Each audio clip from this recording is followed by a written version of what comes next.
Mercedes Benz. ఈ company తయారు చేసే కార్స్ కొనడానికి ప్రపంచవ్యాప్తంగా ఎంతో మంది కలలు కంటుంటారు. అయితే ఈ కంపెనీకి అండ్ అది తయారు చేసే కార్స్ కి ఎంత క్రేజ్ ఉందో మనందరికీ తెలిసిందే. కానీ ఇదే బెంజ్ కంపెనీ వాళ్ళ మొదటి కార్ ని తయారు చేసినప్పుడు ఆ కార్ ని ఒక భూతంగా అండ్ దాన్ని తయారు చేసిన వ్యక్తిని ఒక పిచ్చివాడిగా చూస్తూ అందరూ దాని నుండి దూరంగా పారిపోయేవారు. ఇది వినడానికి నమ్మశక్యంగా లేకపోయినా ఇదే నిజం. అయితే దీనికి కారణం ఏంటి?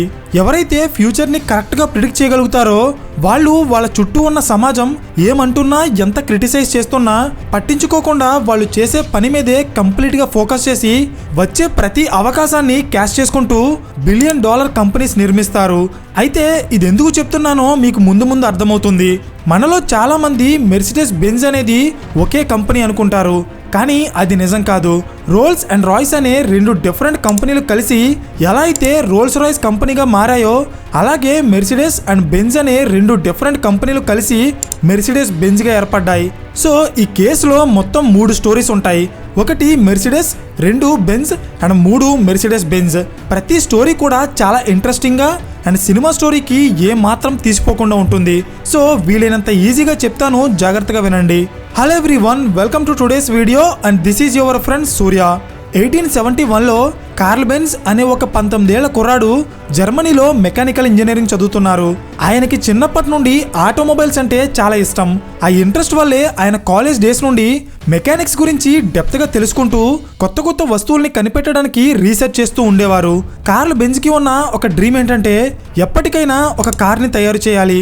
సో కార్ని తయారు చేయాలంటే ముందు దానికి చిన్న సైజులో ఉండే ఇంటర్నల్ కంబషన్ ఇంజిన్ని కనిపెట్టాలి. కానీ 1870s టైంకి పెద్ద సైజులో ఉండే స్టీమ్ ఇంజిన్స్ తప్ప చిన్న సైజులో ఉండే ఇంటర్నల్ కంబషన్ ఇంజిన్స్ ఉండేవి కాదు. ఇంటర్నల్ కంబషన్ ఇంజిన్స్ అంటే ప్రెజెంట్ మనం బైక్ అండ్ కార్స్లో యూజ్ చేస్తున్న ఇంజిన్స్ అన్నమాట. సో కార్ల్ బెంజ్ దాదాపు 7 సంవత్సరాల పాటు రీసెర్చ్ చేసి ఫైనల్గా 1879లో ఒక 2 స్ట్రోక్ ఇంటర్నల్ కంబషన్ గ్యాస్ ఇంజిన్ని కనిపెట్టారు. అయితే ఇప్పుడు ఇంజన్ ఉంది కాబట్టి ఇంకా కార్ని తయారు చేయడమే మిగిలింది. సో దీనికోసమే ఆయన జర్మనీలో ఉన్న మ్యాన్హెమ్ అనే నగరంలో సైకిల్ రిపేర్ షాప్ని రన్ చేస్తున్న మ్యాక్స్ రోజ్ అండ్ ఫ్రైడ్రిచ్ అనే 2 వ్యక్తులతో కలిసి 1883లో బెంజ్ అండ్ సి అనే కంపెనీని స్థాపించారు. ఈ కంపెనీ స్టార్ట్ చేసిన కొత్తలో కార్ల్ బెంజ్ కనిపెట్టిన 2 స్ట్రోక్ గ్యాస్ ఇంజన్స్ని, కొన్ని మెకానికల్ మిషన్స్ని తయారు చేస్తూ బిజినెస్ చేసేవారు. సో బిజినెస్ బాగా రన్ అవుతున్న టైంలో కార్ల్ బెంజ్ వ్యాపార బాధ్యత అంతా తన పార్ట్నర్స్కి అప్పగించి తన డ్రీమ్ ప్రాజెక్ట్ అయిన కార్ని బిల్డ్ చేయడం స్టార్ట్ చేశారు. ఎన్నో రోజుల పాటు ఆయన ఒంటరిగా ఒకే గదిలో ఉంటూ తన కార్కి బాడీని అండ్ కాంపోనెంట్స్ని డిజైన్ చేసి ఫైనల్గా 1885లో కార్ల్ బెంజ్ ప్రపంచంలోనే మొట్టమొదటి ఆటోమొబైల్ని కనిపెట్టారు. అదే బెంజ్ పేటెంట్ మోటార్ కార్. అయితే 1880s టైంకి ప్రపంచవ్యాప్తంగా గుర్రబళ్ళనే ఎక్కువగా వాడేవారు. వాళ్ళకి మోటార్ కార్ అంటే ఏంటో కూడా తెలీదు. అలాంటి టైంలో కార్ల్ బెంజ్ తను తయారు చేసిన కార్ని టెస్ట్ డ్రైవ్ చేయడానికి రోడ్డు మీదకి తీసుకొస్తే దాన్ని జనాలు ఒక వింత వస్తువుగా చూస్తూ అందులోంచి వచ్చే స్మోక్ అండ్ సౌండ్ చూసి అది ఒక ప్రమాదకరమైన వస్తువుగా భావించి దాని నుండి పారిపోయేవారు. కొంతమంది చదువుకున్న వ్యక్తులైతే ఈ కార్ని చూసి ఇది ఎక్కడ పడితే అక్కడ ఆగిపోతుందని, అయినా గ్యాస్ అవసరం లేకుండా నడిచే గుర్రాలు ఉండగా ఈ కార్ని ఎవరు కొంటారని అది తయారు చేసిన కార్ల్ బెంజ్ని ఒక పిచ్చివాడిగా చూసేవారు. కానీ కార్ల్ బెంజ్ మాత్రం ఆటోమొబైల్సే ఫ్యూచర్ అని చాలా బలంగా నమ్మేవారు. అయితే ఆయన ఐడియాని కానీ తను కనిపెట్టిన కార్ని కానీ తన పార్ట్నర్స్తో సహా ఎవరూ నమ్మేవారు కాదు. సో దీనివల్ల ఒక ప్రాబ్లం వచ్చింది. అదేంటంటే కార్ల్ బెంజ్ తన కంపెనీలో ఉన్న చాలా డబ్బుని ఈ కార్ మీద ఇన్వెస్ట్ చేశారు. సో తన ఐడియా మీద నమ్మకం లేని తన పార్ట్నర్స్కి ఆయన చేసే పనులు నచ్చడం లేదు. సో ఎలా అయినా తను తయారు చేసిన కార్ని జనాలు నమ్మి దాన్ని వాడేలా చేయాలని రాత్రి పగలు అనే తేడా లేకుండా కష్టపడి ఆ కార్లో ఎన్నో మార్పులు చేశారు. కానీ ఎన్ని మార్పులు చేసినా ఎవ్వరికీ దాని మీద నమ్మకం రావడం లేదు. సో ఇదంతా గమనిస్తున్న ఆయన భార్య బెర్తా బెంజ్ ఒక నిర్ణయం తీసుకుంది. అదేంటో మీకు అర్థం కావాలంటే ముందు ఒక ఫేమస్ మూవీలో జరిగిన ఒక సీన్ని మీకు గుర్తు చేయాలి. మీలో చాలామంది ఆకాశ్ మే హద్దురా మూవీ చూసుంటారు కదా. ఆ మూవీలో హీరో చంద్రమహేష్ ఐడియాని నమ్మి జనాలు ఎవరూ కూడా తన ఫ్లైట్ ఎక్కడం లేదని చెప్పి జనాల్లో నమ్మకాన్ని గెలుచుకోవడానికి అప్పుడే పుట్టిన బిడ్డతో తన భార్య స్వయంగా ఆ ఫ్లైట్ ఎక్కి చంద్రమహేష్ ఐడియాకి ఉన్న పొటెన్షియాలిటీ ఏంటో ప్రపంచానికి తెలిసేలా చేస్తుంది. ఈ సీన్ గుర్తుంది కదా. సో ఎగ్జాక్ట్ గా బెంజ్ స్టోరీలో కూడా ఇదే జరిగింది. ఎలా అంటే కార్ల్ బెంజ్ కనిపెట్టిన కార్ని చూసి భయపడుతున్న ప్రజలకి అది ఒక ప్రమాదకరమైన వస్తువు కాదని, ప్రజలకి ఉపయోగపడే వస్తువు అని రుజువు చేయడానికి కార్ల్ బెంజ్ భార్య బెర్తా బెంజ్ ఒక రోజు ఉదయాన్నే నిద్ర లేచి తన భర్తకి చెప్పకుండా 2 పిల్లల్ని తీసుకుని తన భర్త తయారు చేసిన కారులో 100 కిలోమీటర్లకి పైగా దూరం ఉన్న తన తల్లి ఇంటికి వెళ్ళింది. అయితే ఈ జర్నీలో ఆ కార్ చాలాసార్లు ట్రబుల్ ఇచ్చింది. అయినా కూడా దాన్ని రిపేర్ చేస్తూ గ్యాస్ని రీఫిల్ చేసుకుంటూ ఫైనల్గా ఆమె 12 గంటల్లో 106 కిలోమీటర్ల దూరంలో ఉన్న తన తల్లి ఇంటికి చేరుకుని అసలు కార్ అంటే ఏంటి, దాన్ని మనుషులు ఎందుకు వాడాలో ప్రపంచానికి తెలిసేలా చేసింది. That's it. ఆ రోజు ఆమె చేసిన పనికి కార్ల్ బెంజ్ కనిపెట్టిన కార్కి అండ్ అందులో యూజ్ చేసిన గ్యాస్ ఇంజన్కి విపరీతంగా పబ్లిసిటీ పెరిగి చాలా తక్కువ టైంలోనే బెంజ్ కంపెనీ జర్మనీలోనే 2nd లార్జెస్ట్ ఆటోమొబైల్ కంపెనీగా ఎదిగిపోయింది.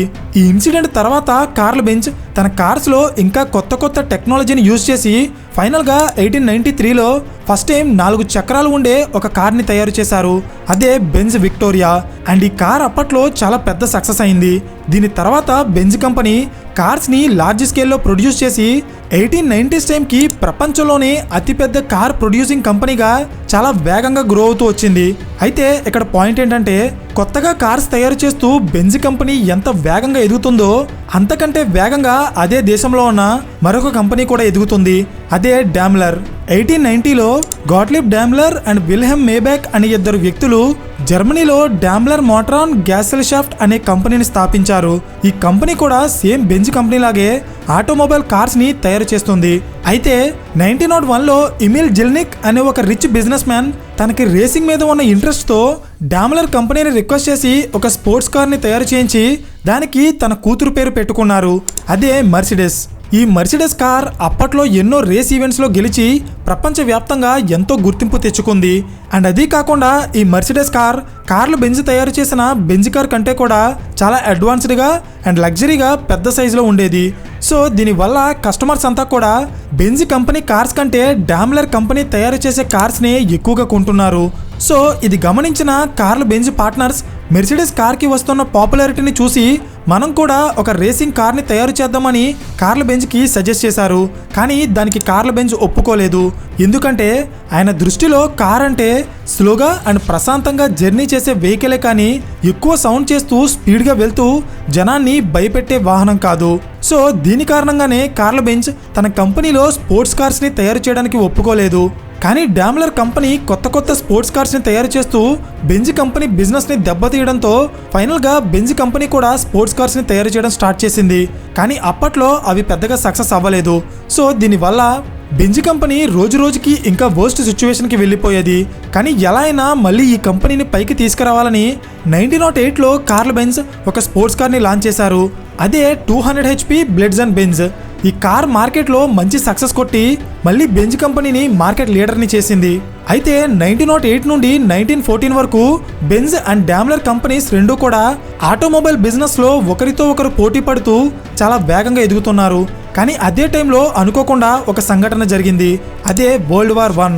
సో ఈ యుద్ధం వల్ల ప్రపంచవ్యాప్తంగా ఫైనాన్షియల్ క్రైసిస్ వచ్చాయి.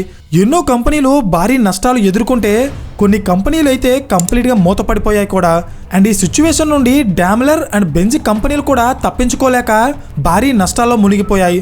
సో ఎలా అయినా ఈ క్రైసిస్ నుండి బయటపడటానికి ఈ 2 కంపెనీలు కలిసి 1924లో ఒక జాయింట్ అగ్రిమెంట్ చేసుకున్నాయి. ఆ అగ్రిమెంట్ ప్రకారం బెంజ్ కంపెనీ అండ్ డామ్లర్ కంపెనీ రెండు కూడా విడివిడిగా వాళ్ళ బిజినెస్ చేసుకున్నప్పటికీ వాళ్ళ కార్ ప్రొడక్షన్ అండ్ మార్కెటింగ్ మాత్రం కలిసి చేస్తాయి. అంటే ఒకే ఫ్యాక్టరీలో బెంజ్ అండ్ డామ్లర్ కార్స్ ప్రొడ్యూస్ అవుతాయి అన్నమాట. సో దీనివల్ల ఈ 2 కంపెనీలకి కూడా ప్రొడక్షన్ కాస్ట్ తగ్గి ఫ్యూచర్లో ఆ కంపెనీలు మూతపడకుండా సర్వైవ్ అవ్వడానికి కొంత ఛాన్స్ ఉంటుంది. కానీ ఈ అగ్రిమెంట్ మాత్రం ఎన్నో రోజులు కొనసాగలేదు. మొదటి ప్రపంచ యుద్ధం ముగిసిన తర్వాత జర్మనీ దేశం యొక్క ఆర్థిక వ్యవస్థ రికవర్ అవ్వకపోగా ఇంకా దారుణమైన సిచ్యువేషన్కి దిగజారిపోయింది. సో బెంజ్ అండ్ డామ్లర్ కంపెనీలు జాయింట్ అగ్రిమెంట్ చేసుకున్న తర్వాత కూడా ఈ 2 కంపెనీస్కి లాస్ మాత్రం తగ్గడం లేదు. సో ఫైనల్గా 1926లో వాళ్ళ అగ్రిమెంట్ని క్యాన్సిల్ చేసుకొని డామ్లర్ అండ్ బెంజ్ కంపెనీలు ఒకటిగా కలిసిపోయి డామ్లర్ బెంజ్ అనే కంపెనీగా ఏర్పడ్డాయి. అండ్ ఈ కంపెనీ అండర్లో వాళ్ళు తయారు చేసే కార్స్ని మెర్సిడెస్ బెంజ్ అనే బ్రాండ్ నేమ్తో అమ్మడం స్టార్ట్ చేశారు. 1930s టైంకి మెర్సిడెస్ బెంజ్ కంపెనీ చాలా వేగంగా ఎదిగింది. దీనికి కారణం అడాల్ఫ్ హిట్లర్. ఆయన జర్మనీకి లీడర్ అయ్యాక ఆ దేశంలో ఉన్న ఇంజనీరింగ్ అండ్ టెక్నాలజీని ప్రపంచానికి తెలిసేలా ఆయన మెర్సిడెస్ బెంజ్ కంపెనీకి చాలా సపోర్ట్ చేశారు. సో దీనివల్ల ఈ కంపెనీ నష్టాల నుండి బయటకు రావడం మాత్రమే కాకుండా ప్రపంచంలోనే one of the largest car making కంపెనీగా ఎదిగింది. అయితే 1940s లో జరిగిన సెకండ్ వరల్డ్ వార్ టైంలో మెర్సిడెస్ కంపెనీ కేవలం కార్స్ ని మాత్రమే కాకుండా military trucks, tanks and aircraft engines లాంటి ఎన్నో డిఫరెంట్ వెహికల్స్ కి వాళ్ళ బిజినెస్ ని ఎక్స్పాండ్ చేసింది. అయితే ఈ ప్రాసెస్ లోనే ఇండియాకి చెందిన జేఆర్డి టాటా గారు డామ్లర్ బెంజ్ కంపెనీతో ఒక జాయింట్ వెంచర్ డీల్ చేసుకుని 1954లో ఇండియాలోనే first time Tata Mercedes Benz trucks ని లాంచ్ చేశారు. దీని గురించి ఇంకా తెలుసుకోవాలనుకుంటే డిస్క్రిప్షన్లో లింక్ ఇస్తాను, ఈ వీడియో చెక్ చేయండి. So finally second world war ముగిసిన తర్వాత మెర్సిడెస్ బెంజ్ కంపెనీ ఎప్పటికప్పుడు వాళ్ళ టెక్నాలజీని అప్డేట్ చేసుకుంటూ కస్టమర్స్ నీడ్స్ని ఫుల్ఫిల్ చేసేలా హై క్వాలిటీ అండ్ డిజైన్స్తో కార్స్ తయారు చేసి వరల్డ్లోనే one of the largest automobile బ్రాండ్గా ఎదిగింది. సో ఫైనలీ ఈ కేస్ స్టడీ నుండి మనం నేర్చుకోవాల్సిన ఒక ఇంపార్టెంట్ లెసన్ ఏంటంటే, ఎవరైతే ఫ్యూచర్ అవసరాలను ప్రిడిక్ట్ చేసి ప్రొడక్ట్ని తయారు చేస్తారో వాళ్ళ ఐడియాని అర్థం చేసుకోకుండా ప్రెజెంట్ జనాలు వాళ్ళని క్రిటిసైజ్ చేసినా ఫ్యూచర్లో వాళ్ళ బిజినెస్ ఫామ్లోకి వచ్చే టైంకి వాళ్ళే ఆ సెక్టార్ని రూల్ చేసే స్థాయికి ఎదిగిపోతారు. దీనికి కొన్ని ఎగ్జాంపుల్స్ చెప్తా చూడండి. Mercedes Benz, Rolex and Tesla వీళ్ళు ఆయా సెక్టార్స్లో ఫ్యూచర్ అవసరాలని ఫుల్ఫిల్ చేసేలా కొన్ని ప్రొడక్ట్స్ని ఫస్ట్ టైం మార్కెట్లోకి లాంచ్ చేయడం వల్లే ఈరోజు వాళ్ళు చేసే బిజినెస్లో టాప్ పొజిషన్లో ఉన్నారు. దీన్నే ఫస్ట్ మూవర్ అడ్వాంటేజ్ అంటారు. అంటే అప్పటి వరకు మార్కెట్లో లేనివో లేదా ఫ్యూచర్లో ఎక్కువ డిమాండ్ ఉండే ప్రొడక్ట్ ఆర్ సర్వీస్ని మీరు అందరికంటే ముందే మార్కెట్లోకి లాంచ్ చేసి బిజినెస్ స్టార్ట్ చేయగలిగితే ప్రెజెంట్ మిమ్మల్ని ఎవరూ పట్టించుకోకపోయినా ఫ్యూచర్లో మీరే ఆ సెక్టార్లో నెంబర్ 1 అవ్వడానికి చాలా అంటే చాలా ఎక్కువ ఛాన్సెస్ ఉంటాయి. అర్థమైందా? సో ఫైనలీ ఈ వీడియో మీకు ఇన్ఫర్మేటివ్గా అనిపిస్తే ఖచ్చితంగా లైక్ చేయడం మర్చిపోకండి. అండ్ ఇలాంటి బిజినెస్ కేస్ స్టడీస్ ఇష్టపడే మీ ఫ్రెండ్స్ అండ్ ఫ్యామిలీ గ్రూప్స్కి ఈ వీడియో షేర్ చేసి ఇలాంటి మరిన్ని బిజినెస్ స్టోరీస్ కోసం ఛానల్ని సబ్స్క్రైబ్ చేయండి. పక్కనే ఉన్న గంట సింబల్ ఆన్ చేస్తే మేము వీడియో అప్లోడ్ చేసిన వెంటనే మీకు ఇమీడియట్ నోటిఫికేషన్ వస్తుంది. So thank you for watching and I will see you in the next video. Till then this is your friend Surya signing of.